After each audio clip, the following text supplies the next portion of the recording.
JEE के इस problem पर कंसीडर कर रहे हैं, वीडियो पॉज करके पहले आप प्रॉब्लम देख लीजिए, तब सॉल्यूशन की तरफ बढ़ा।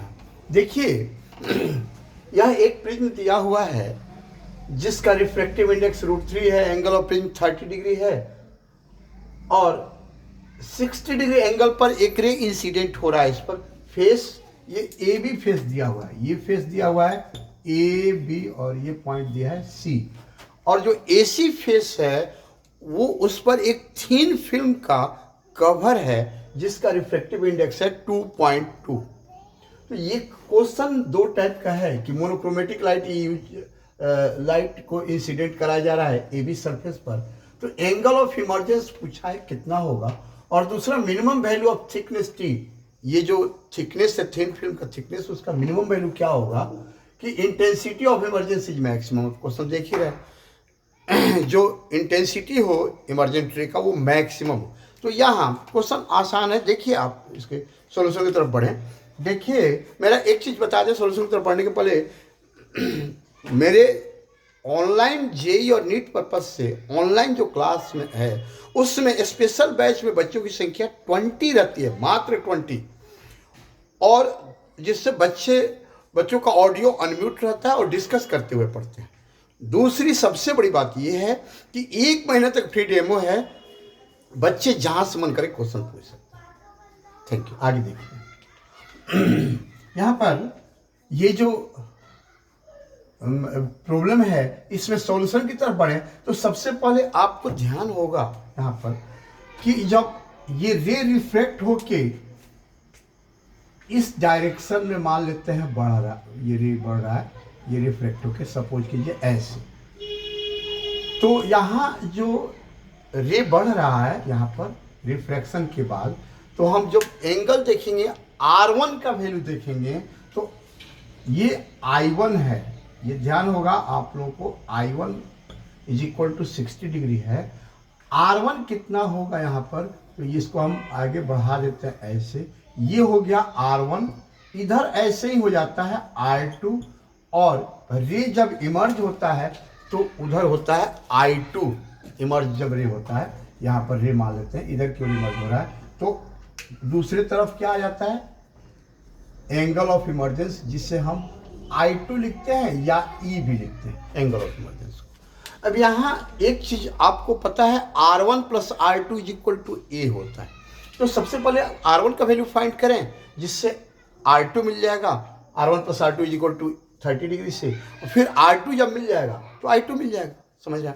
चलिए सॉल्यूशन आप अपने से कीजिए ना, देखिए, और बी वाले क्वेश्चन का भी, सेकंड क्वेश्चन जो है उसका सॉल्यूशन भी शॉर्ट में ही हो जाएगा। देखिए ना आप पहले यहाँ पर ए का कर ले तो यहाँ पर देखिए μ1 sign I1 upon sine R, I1 की जगह पर 60 डिग्री, तो sign 60 degree upon sine R1, यहाँ पर साइन R1 = μ2 अपॉन μ1 होता है। μ2 मतलब जिसमें रे जा रहा है, सेकंड मीडियम का रिफ्रैक्टिव इंडेक्स, तो एयर से प्रिज्म में जा रहा है, तो प्रिज्म का रिफ्रैक्टिव इंडेक्स √3 अपॉन एयर का रिफ्रैक्टिव इंडेक्स 1, आपको तो पता ही या 1 के अप्रॉक्स।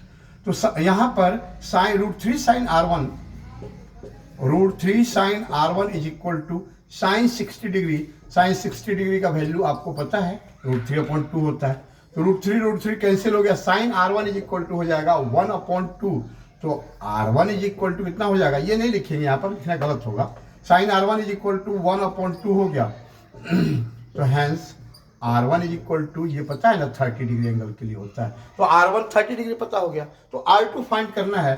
फॉर्मूला आप लोगों को याद है R1 + R2 = A, ये कितना है 30 डिग्री है, R1 के प्लेस पर क्या कर देंगे 30 डिग्री जो आया है लिख दिया, 30 डिग्री + R2 = 30 डिग्री, तो R2 = दिख रहा है ना 0 डिग्री हो गया, यानी R2 का वैल्यू जब 0 आ गया तो I2 का वैल्यू भी 0 आएगा, यानी एंगल ऑफ इमर्जेंस कितना आएगा 0 डिग्री आएगा, या 0 रेडियन भी लिख सकते हैं। ठीक है, ए नंबर क्वेश्चन का सॉल्यूशन आप समझ गए। अब बी के लिए देखिए, यहाँ पर बी नंबर में यहाँ पर ये मिनिमम थिकनेस पूछा है, तो मल्टीपल रिफ्लेक्शन हो इसके लिए थिन फिल्म होना चाहिए, उसका थिकनेस कम से कम होना चाहिए, तो मल्टीपल रिफ्लेक्शन होता है। अब उसमें कह रहा है कि मैक्सिमम इंटेंसिटी होना चाहिए, तो आपको याद है मैक्सिमम इंटेंसिटी कब मिलता है, मैक्सिमम इंटेंसिटी कब मिलता है? जब पाथ डिफरेंस जो हो वह लैम्डा हो मिनिमम, और लैम्डा हो या 2 लैम्डा 3 लैम्डा ऐसे वैल्यू होता है, मतलब n लैम्डा हो। तो मिनिमम चाहिए ये थिकनेस का वैल्यू, यानी पाथ डिफरेंस क्या होना चाहिए? लैम्डा होना चाहिए, लैम्डा के इक्वल। और पाथ डिफरेंस यहाँ से क्या दिखाई देगा आपको? देख रहे हैं कि इसका थिकनेस t है तो म्यू टी हो जाएगा ना, इसका ऑप्टिकल पाथ लेंथ एक तरफ से, अब फिर रिफ्लेक्शन हो रहा है तो डबल होगा वहां पर, तो mu t plus mu t कितना हो जाएगा? 2 म्यू टी। तो delta x is equal to path difference, delta x is equal to क्या होना चाहिए? लैम्डा होना चाहिए मैक्सिमम इंटेंसिटी के लिए, और delta x is equal to 2 mu t है यहाँ पर, इज इक्वल टू लैम्डा। तो 2 mu t is equal to lambda हो गया, तो t is equal to lambda upon कितना हो गया? 2 म्यू। अब लैम्डा का वैल्यू आपको क्वेश्चन में दिया हुआ है 550 नैनोमीटर। कैलकुलेट कर लेंगे आप, 10⁻⁹ कर दीजिएगा, नैनो को 10⁻⁹ मीटर हो गया ये, और upon 2 mu, 2 into refractive index इसका दिया हुआ है कितना है? 2.2 है।